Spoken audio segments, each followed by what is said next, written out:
Hi. Hi. Should Christians and non-Christians date or marry? That's the topic for today. So it's a well-known fact that opposites attract. And I think being in a relationship, it's no different.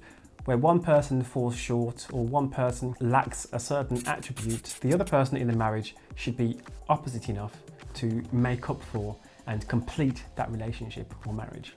I think in some areas of marriage, like the topic of this video, opposites are not a good thing. So I'm going to read the first verse about this topic, and you may hear this scripture mentioned quite a lot by Christians when speaking about this.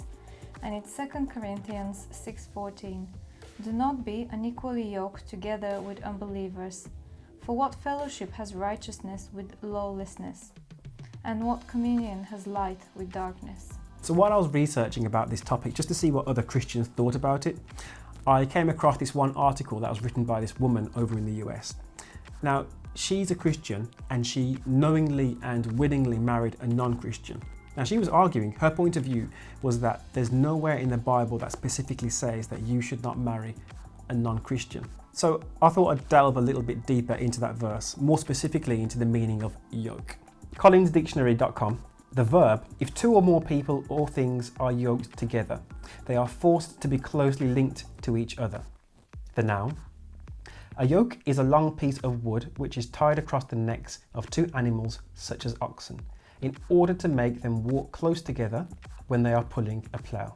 When I read that verse, in the context it's in, the meaning of yoke is, it's speaking about a relationship that is close. A strong relationship where the two of you are walking together, not just friends where you see them down the library or whatever. It's talking about a close relationship. Now, how much more can you get than marriage when you talk? Closer. Yeah, how much closer, sorry. So how much closer can you get when you're speaking about a relationship than a marriage? To me, that verse is talking about marriage. Yeah. But it's also talking about any relationship, isn't it? It says do not be with anyone who is... So anyone would include John down the road that I see once a year, and it would include you as well. Yeah, I mean, are you speaking about friends, like being friends with non-Christians? Yeah, or acquaintances in a way. Oh no, but I don't agree with that actually. See, I think that I was thinking about that.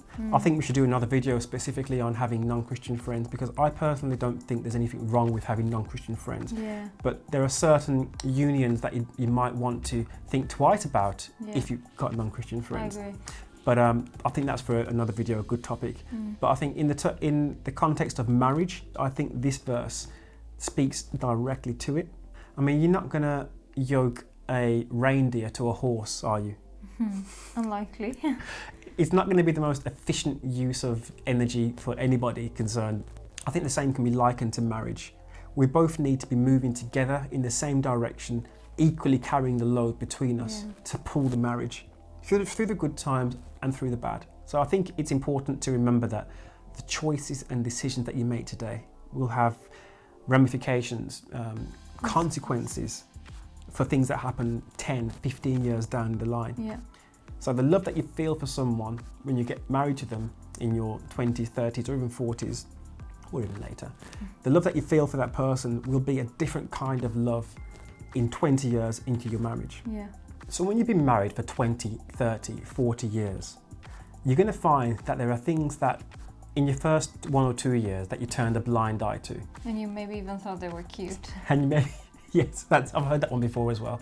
That you thought they were cute, you turned a blind eye to it. But after a few decades of marriage, these things that you once thought were cute are going to become like blaring sirens, a thorn in your side.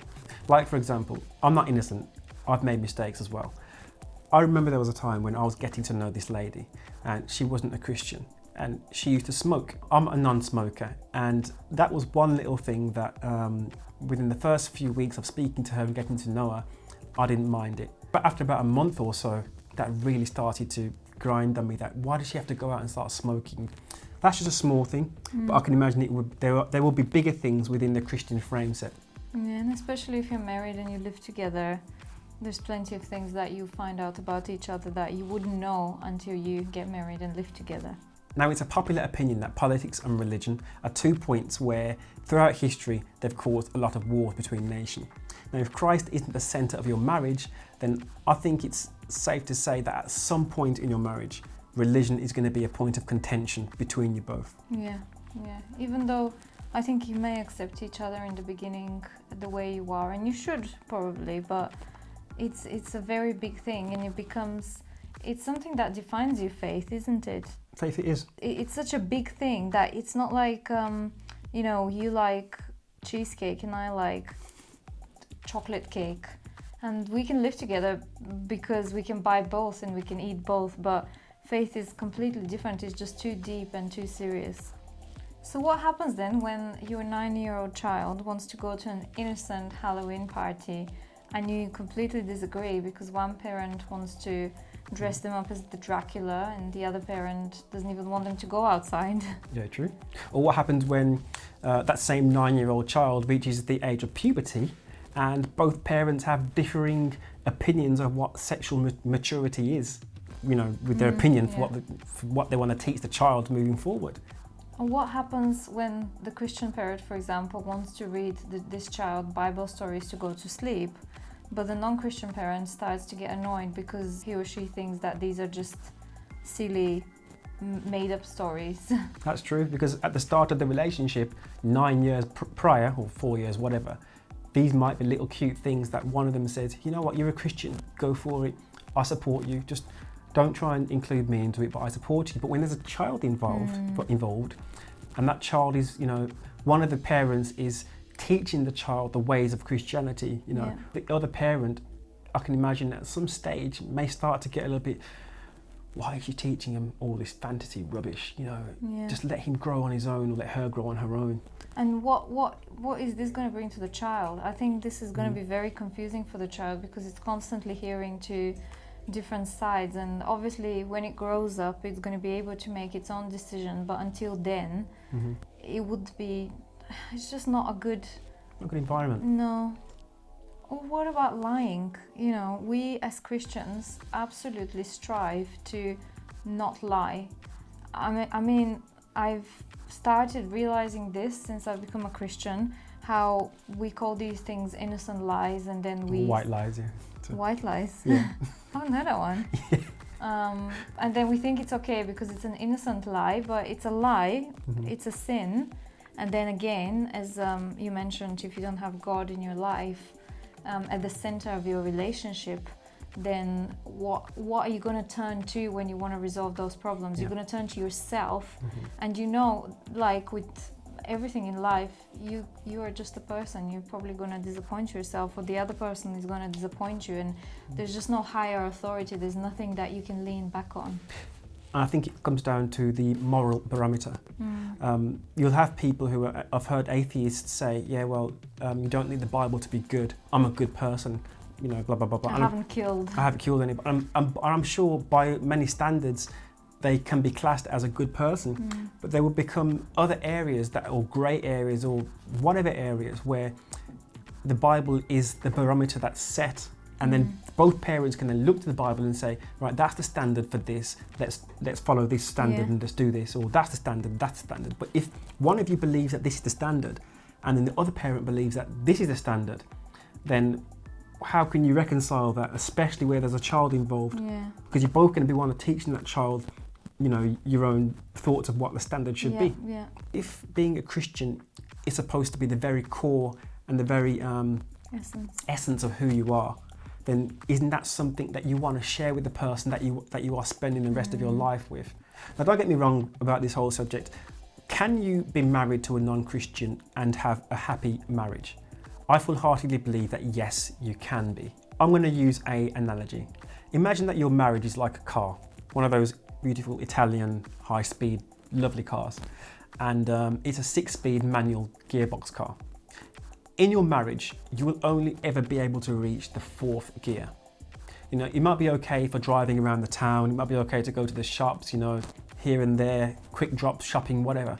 But when it comes to driving those long distances, when it comes to the endurance, driving across the country, across the continent, only ever being able to go up to gear 4, it may get you there, it will get you there, but it will be a strain. You're not going to be driving comfortably in the 5th and 6th gear the way you were designed to be as a married couple. Yeah, I agree.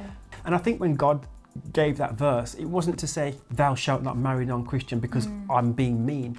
I think it was given to us more because he loves us and he understands the way humans work, and he wants us to flourish as a couple. However, if you are already married to a non-Christian, by all means, don't divorce them. In fact, the Bible specifically speaks against divorcing them. And I think you've got a verse for us for that. Yep. So it's 1 Corinthians 7:12-13. But to the rest, I, not the Lord, say, if any brother has a wife who does not believe, and she is willing to live with him, let him not divorce her. And a woman who has a husband who does not believe, if he is willing to live with her, let her not divorce him. So really, if you're already in that relationship, the best thing you can do, and the most powerful thing you can do, is pray for the other person, that God's will be done in their lives, that their hearts would be softened for the gospel of Jesus Christ. That's the best thing you can do for them, loving them and praying for them. So this was our view of what the Bible says about this topic. We've laid it all out, but it will be your decision in your life, and the consequences would be for you to follow. The best thing could be really to just look for the answers in the Bible yourself, because they are there and God is waiting for you to find those answers.